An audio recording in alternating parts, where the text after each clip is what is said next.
Ini semua terjadi karena Presiden Jokowi tidak pernah belajar dengan baik demokrasi itu.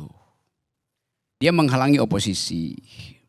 Dia tidak menginginkan ada pikiran alternatif. Itu dasarnya. Jadi kalau pantunnya apa tadi, pisang emas dibawa berlayar, istana cemas karena tak pernah belajar.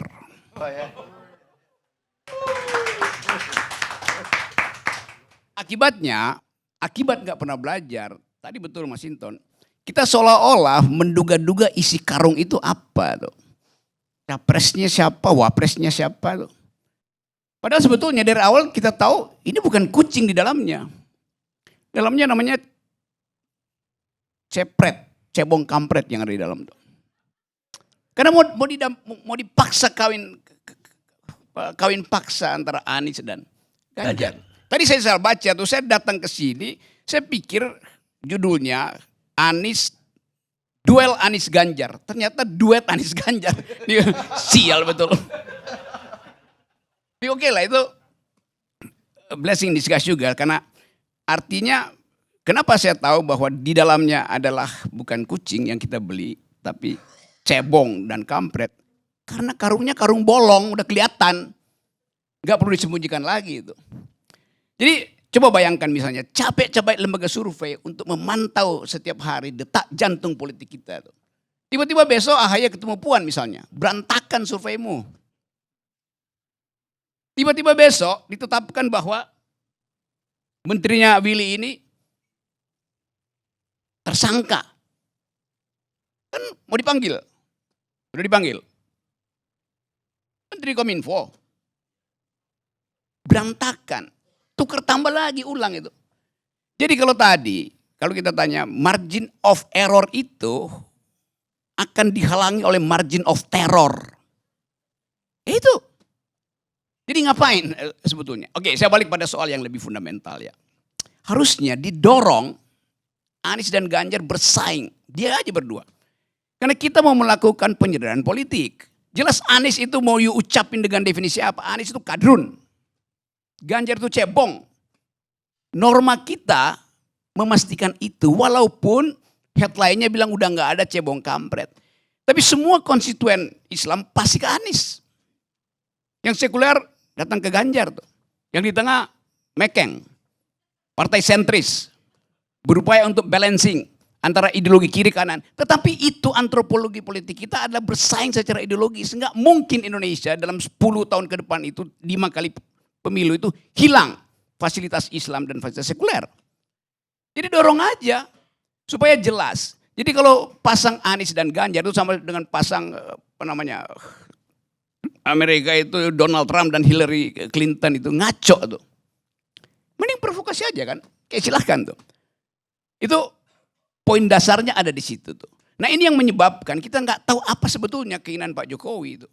Tiba-tiba ngasih ide si ini bisa jadi. Padahal sebetulnya apa namanya tuh endorsement powernya itu tinggal 7%. Tetapi tentu Pak Jokowi tahu bahwa dia sebagai negarawan udah nggak mau berpikir negarawan, dia mau berpikir sebagai politisi tuh untuk mengamankan dinasti. Karena itu dia mulai keluarin kartu satu-satu tuh. Gua punya sprindik ke Nasdem, gua punya sprindik ke PKB, gua punya sprindik macam-macam, potential sprindik. Karena dia tahu semua ketua partai ini punya komorbid. Dan semua ketua partai tahu bahwa Pak Jokowi juga belum divaksin. Sama, saling tagih. Itu dasarnya kan. Karena itu cemas versus cemas.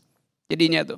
Di dalam keadaan itu kita nggak lihat ide untuk dipertengkarkan di medan debat tuh. Kegiatan politik istana apa sekarang? Atau partai politik lato-lato. Lato-lato, laki-laki tolol. Lama-lama tolol gitu. Karena nggak ada ide gitu. Kita mau lihat misalnya seandainya, coba kita uji. Apakah Anies mau batalkan IKN? Kan itu yang ditunggu tuh. Bagaimana mungkin? Demokrat pro IKN kok. PKS pro IKN. Nasdem pro IKN. Kan itu pertanyaan awal supaya ada etika itu. Karena pertaruhan kita adalah soal IKN. Karena itulah legasi Jokowi. Jadi kalau Jokowi mau bilang siapapun presidennya asal dia pro IKN, gue kasih sponsor, gue kasih endorsement. Prabowo apalagi pro IKN pasti itu. Golkar pro IKN. Itu benchmarknya mau dihitung di situ. Pro apa enggak tuh? Anies bilang ya oke, ragu-ragu, jawab aja pro apa enggak. Kan ada presidennya tuh, Anies pro Pulau G. Yang lain boleh dihapus, tapi Pulau G udah dimulai pembangunannya. Atas dasar presiden itu juga bisa dipakai buat IKN. Pembangunan udah dimulai kok Pak Jokowi, kenapa mesti dilarang tuh? Tetapi ethical imperatif mau kita uji. Kalau mau bilang perubahan, lakukan sejak sekarang, ucapkan. Saya nggak akan IKN itu diteruskan. Supaya rakyat tahu bahwa yang dibeli dia itu adalah kucing, bukan kampret. Atau bukan cebong. Jadi ini yang saya maksud, kita berupaya untuk menghidupkan kembali nalar publik itu. The use of public reason atau public use of reason. Nggak ada public use of reason itu. Yang ada kesakusuk beginian tuh. Yang setiap hari berubah kan. Jadi saya tidak cemas, bahkan saya berbahagia kalau terjadi kekerasan politik, pertarungan politik, kejahatan politik, biarin aja.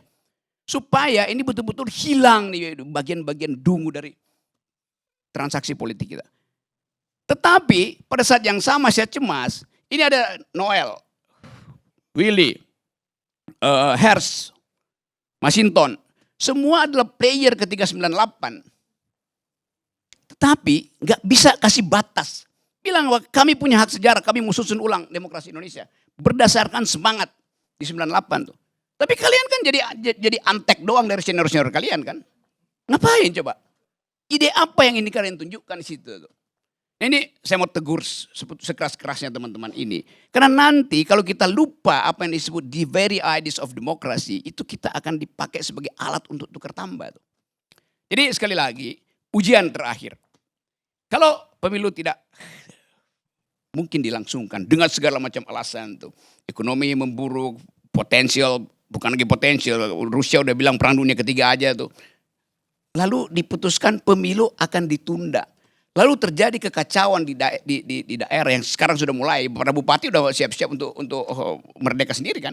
Suasana itu, suasana bara sekam. Kita semuanya sekarang duduk di atas rumput kering.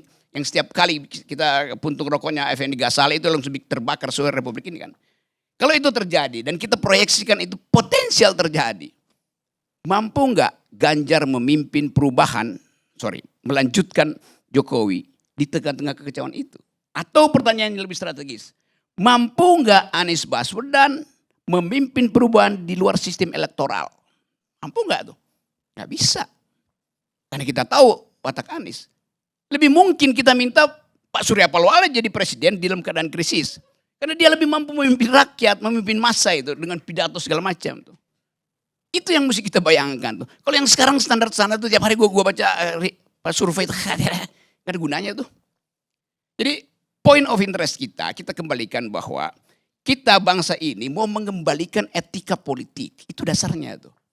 Dan itu yang kita tuntut, saya dan Pendi ini berupaya terus minta 0% kan. Supaya gak ada kasakusuk. Kalau dari awal 0% gak ada kasakusuk begini.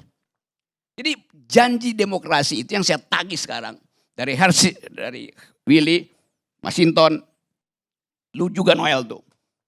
Ucapin sesuatu bahwa kita adalah brainchild dari 98. Anak pikiran dari reformasi. Dan kita tuntut itu sekarang. Bikin batas itu.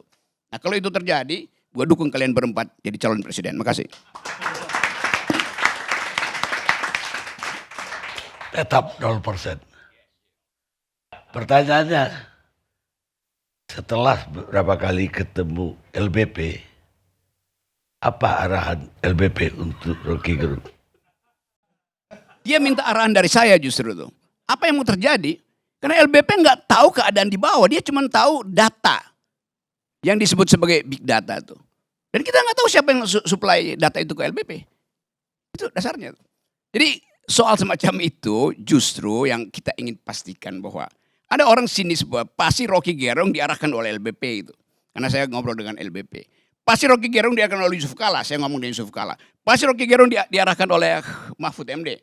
Karena saya ketemu mereka bicara itu. Pasti diarahkan oleh Gibran. Karena Gibran datang ke tempat saya tuh. Itu tai kucing semua itu. Yes. Saya nggak ada problem dengan itu. Jadi saya beroposisi dengan Presiden Jokowi. Ngapain beroposisi dengan pembantu-pembantu presiden? Konyol namanya.